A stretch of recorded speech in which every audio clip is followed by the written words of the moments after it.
Okay so जो alkyl derivatives होते हैं अमोनिया के, उन्हीं को कहते हैं हम लोग अमाइंस, ठीक है।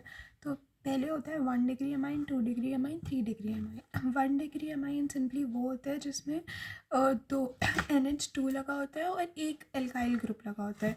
ये 1 डिग्री जो होता है ये एल्काइल ग्रुप के बेसिस पे होता है, ना कि नाइट्रोजन के बेसिस पे, ठीक है। तो मतलब जैसे यहाँ पे एक R लगा हुआ है, एक alkyl group, R alkyl group होता है, तो उसके बेसिस पे 1 डिग्री अमाइन। 2 डिग्री अमाइन वो होता है जिसमें 2 R लगे होते हैं, तो ये 2 डिग्री हो गया क्योंकि यहाँ पे 2 एल्काइल लगे हैं। और 3 डिग्री वो होता है जिसमें 3 एल्काइल लगे होते हैं। अब नेमिंग की बात करते हैं, तो नेमिंग में अगर हम लोग देखें तो सबसे पहले इसमें 2 टाइप के नेमिंग होते हैं, एक होता है कॉमन नेम और दूसरा होता है IUPAC नेम। नहीं रहा होगा, हाँ। सबसे पहले आता है कॉमन नेम। कॉमन नेम में बेसिकली एल्काइल अमाइन से हम लोग कॉमन नेमिंग कर देते हैं। कॉमन नेमिंग जैसे ये है, ठीक है। सिंपली यहाँ पे एक NH2 है, सबसे पहले NH2 आइडेंटिफाई करते हैं। NH2 है या जो भी हम लोगों का इसमें फंक्शनल ग्रुप है, पहले उसको आइडेंटिफाई करना होता है। तो जैसे इसमें NH2 है, यहाँ पे NH2 है, हम लोगों ने ये आइडेंटिफाई कर दिया। फिर उसके बाद यहाँ पे आगे क्या लगा हुआ है, ठीक है। तो यहाँ पे सबसे पहले लगा हुआ है हमारा एक ये है, तो ये मतलब इसको क्या, इस चीज़ को क्या बोलेंगे, एल्काइल है, R है। और R को अगर ये 2, क्योंकि इसमें कार्बन्स है, तो इसको हम लोग बोलते हैं इथाइल अमाइन, ठीक है। फिर इथाइल, इसको कहते हैं इथाइल, और यहाँ पे अमाइन है, तो ethyl plus amine ethyl amine, ठीक है। अब इस वाले पार्ट में देखते हैं, तो यहाँ पे एक ये है और यहाँ पे N है, बाय द वे N है, वो C नहीं है, N है, एक से नहीं माय बैड, सही है।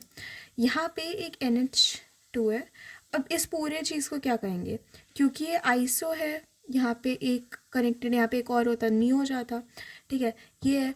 और फिर यहाँ पे क्योंकि 4 कार्बन है, तो आइसो ब्यूटाइल अमाइन, ठीक है। फिर उसके बाद इसमें देखेंगे तो ये एक इसमें NH बीच में है, और यहाँ पे एक तरफ ये मिथाइल है और एक तरफ प्रोपाइल है, ठीक है। तो मिथाइल प्रोपाइल अमाइन, और इसमें जो ये होता है, ये अगर जैसे फॉर एग्जांपल यहाँ पे इथाइल है, यहाँ पे प्रोपाइल है, तो ये अल्फ़ाबेटिकली लिया जाता है। तो मतलब पहले इथाइल आएगा फिर प्रोपाइल आएगा। और वैसे यहाँ पे मिथाइल जो है वो अल्फ़ाबेटिकली M जो होता है वो पहले आता है, तो मिथाइल फिर प्रोपाइल अमाइन। ये जो स्ट्रक्चर है इसको कहते हैं हम लोग एनालीन, मतलब बेंजीन रिंग के ऊपर NH3 लगा है तो उसको कहते हैं एनालीन। बाकी तो नॉर्मल है। और उसके बाद ये वाला जो है, इस स्ट्रक्चर को देखें तो ये होता है ऑर्थोटोलेडीन, ठीक है। अब ये हम लोगों को पता है, ये पता होना चाहिए कि अगर बेंजीन रिंग के ऊपर CH3 लगा होता है तो इसको कहते हैं हम लोग टॉलीन। और इसमें अब यहाँ पे क्या है कि यहाँ पे ऑर्थो पोजीशन पे, ऑर्थो, ये ऑर्थो है, ये पैरा है, ये मेटा है, ठीक है। ऑर्थो पैरा मेटा, ठीक है। तो ऑर्थो पोजीशन पे CH3 लगा हुआ है, तो यहाँ पे ऑर्थो पोजीशन पे, तो इसको ऑर्थोटोलेडीन कहते हैं, टॉलीन और एलेनिन का मिक्सचर। अब IUPAC नेम ऑलमोस्ट सेम होती है बाकी कंपाउंड्स की तरह ही इसमें भी।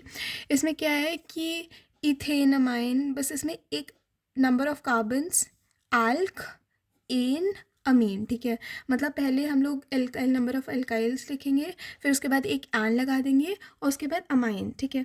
तो जैसे ये है, इसमें क्योंकि 2 हैं तो इथेन अमाइन, फिर उसके बाद 1 2 3 नॉर्मल, यहाँ से 1 2 3, फिर 3 पे मिथाइल लगा, 2 पे मिथाइल लगा है, तो 2 मिथाइल, और फिर यहाँ पे 3 है मेन चेन में, तो प्रोपाइल अमाइन, ठीक है। तो इस टाइप से नॉर्मल नेमिंग होती है।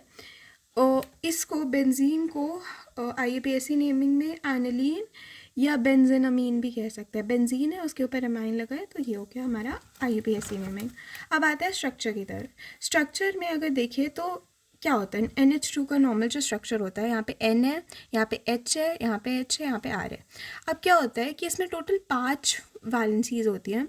अगर हम लोग देखें तो इसमें यहाँ पे 5 वैलेंसीज होती है, उसमें एक सेकेंड 3 होती हैं, ठीक है। देखा जाए तो टेक्निकली देखा जाए तो, एक सेकेंड, माय बैड, मैं कुछ तो गलत बोल रही हूँ।